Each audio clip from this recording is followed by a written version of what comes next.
Ya, baik, di segmen sebelumnya tadi, sudah cukup kompleks begitu ya, perbincangannya kaitannya dengan oposisi, kemudian posisi di oposisi sendiri yang memang ternyata belum maksimal begitu kalau, informasi dari Mas Eko sendiri begitu ya, sebagai perwakilan dari, pemerintah mau mengatakan seperti itu. Tapi boleh kita sedikit, melihat kalau kemarin kan ini sebenarnya 1 tahun begitu ya, pemerintahan Jokowi JK, ada sebuah evaluasi. Kita mau lihat terlebih dahulu pemirsa, kita hadirkan ke hadapan Anda bahwa Bapak, kita punya juga, ini ada beberapa evaluasi begitu ya, terkait dengan kinerja para menteri. Ada yang dikatakan menteri berkinerja kurang baik begitu, Menteri Ketenagakerjaan Hanif, Dakiri, sebanyak 9,3% saja yang menyatakan puas begitu terhadap kinerjanya.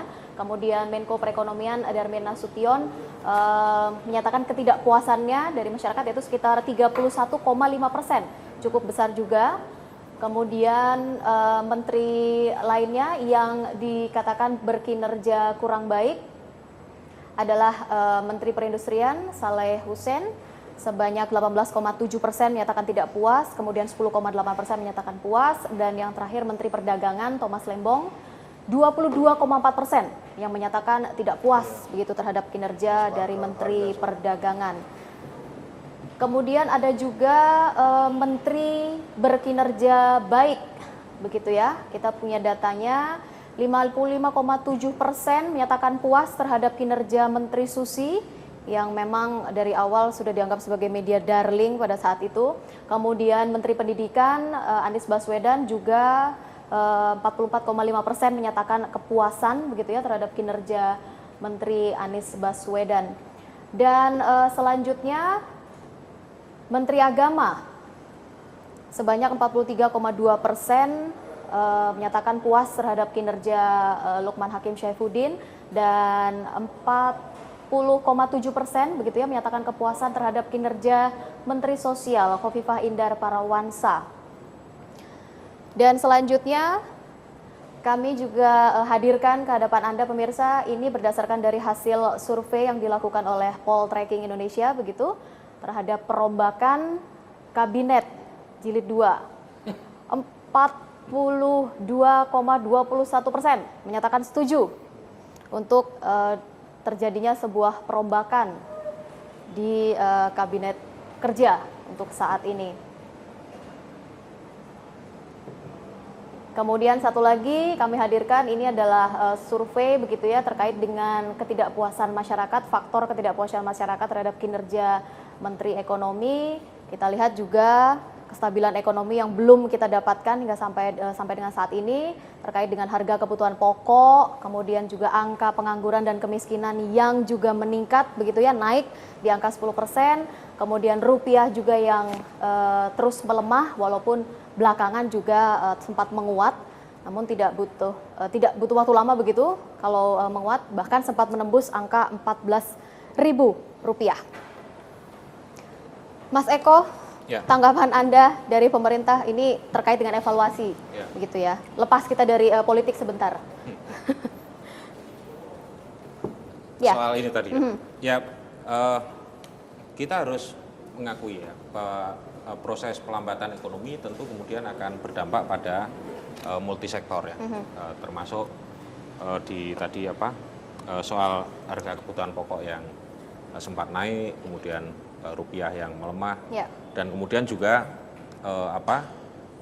angka kemiskinan atau kemudian jumlah pengangguran yang meningkat. Tetapi yang paling pokok bahwa ini juga bukan masalah yang dihadapi oleh bangsa sendiri. Ya. Ya. Dan kemudian pemerintah juga sudah meletakkan satu landasan pembangunan yang menurut saya ke depan akan lebih diarahkan pada sektor-sektor produktif. Ya. Karena selama ini atau taruhlah kemudian 1 tahun ini kita melihat bahwa banyak hal yang sudah dicapai oleh pemerintah. Ya, ya. Nah, yang paling penting adalah tadi bahwa kita sekarang tidak lagi melihat bangsa ini pada keinginan yang bersifat konsumtif. Karena kemarin misalnya hampir 50% atau 50% lebih PDB kita itu basisnya adalah konsumsi. Nah, ke depan ini yang kemudian harus diarahkan ke hal-hal yang produktif, termasuk sektor-sektor pembangunan yang harus keluar berorientasi ke luar Jawa dan sebagainya. Nah, itu yang sekarang dilakukan oleh pemerintah di Irian misalnya atau di Papua sekarang. Orang tidak mengetahui misalnya di sana ada hampir setahun ini 3.000 kilometer lebih infrastruktur atau jalan dibangun. Nah, ini penting sekali karena akan berkaitan dengan masalah koneksitas. Oke, kalau dikatakan sebenarnya pemerintah sekarang sebenarnya lebih sibuk kepada politik internalnya masing-masing, sehingga menjadi tidak fokus untuk ngurus negara. Gimana nih, Mas?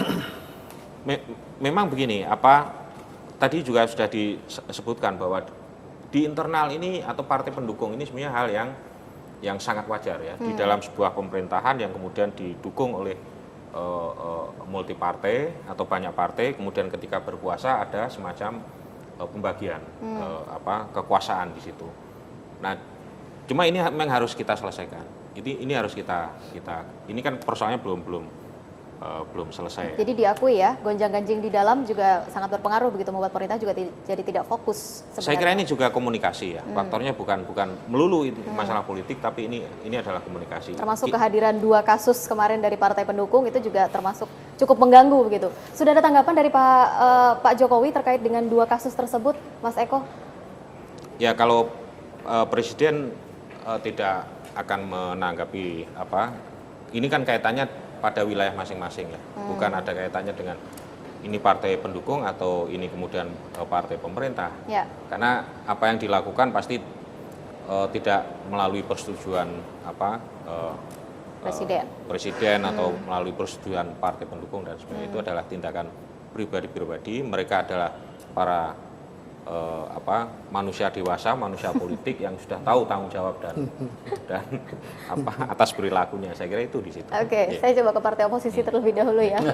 Pak Tantowi, kalau dilihat dengan 2 kasus besar kemarin begitu ya, dalam waktu yang sangat berdekatan juga, dalam hitungan hari, masyarakat juga diketahui dengan 2 partai besar begitu pendukung pemerintah terjerat kasus korupsi. Apakah ini juga menunjukkan bahwa pemerintah saat ini belum konsisten begitu untuk menunjukkan pemerintahan yang bersih sebenarnya dari korupsi?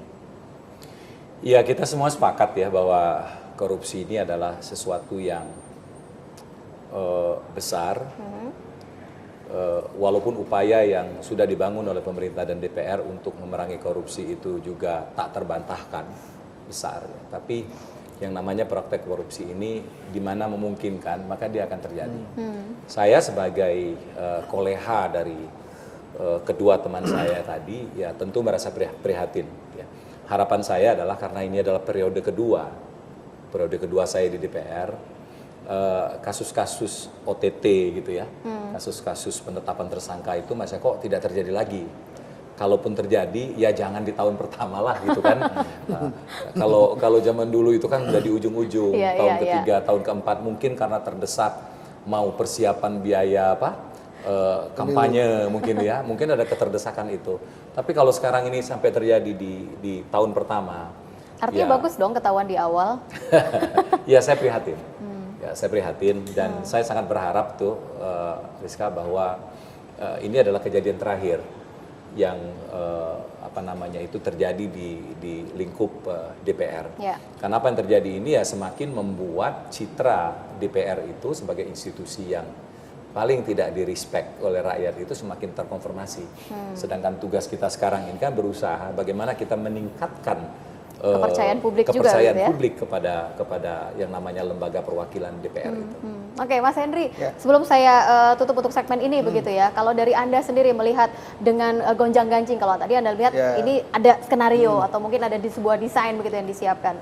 Ya, teori politiknya kan power tends to corrupt gitu kan. Kalau punya kekuasaan ada kecenderungan untuk korupsi. Nah, ini nampaknya belum bisa dihilangkan dari Indonesia.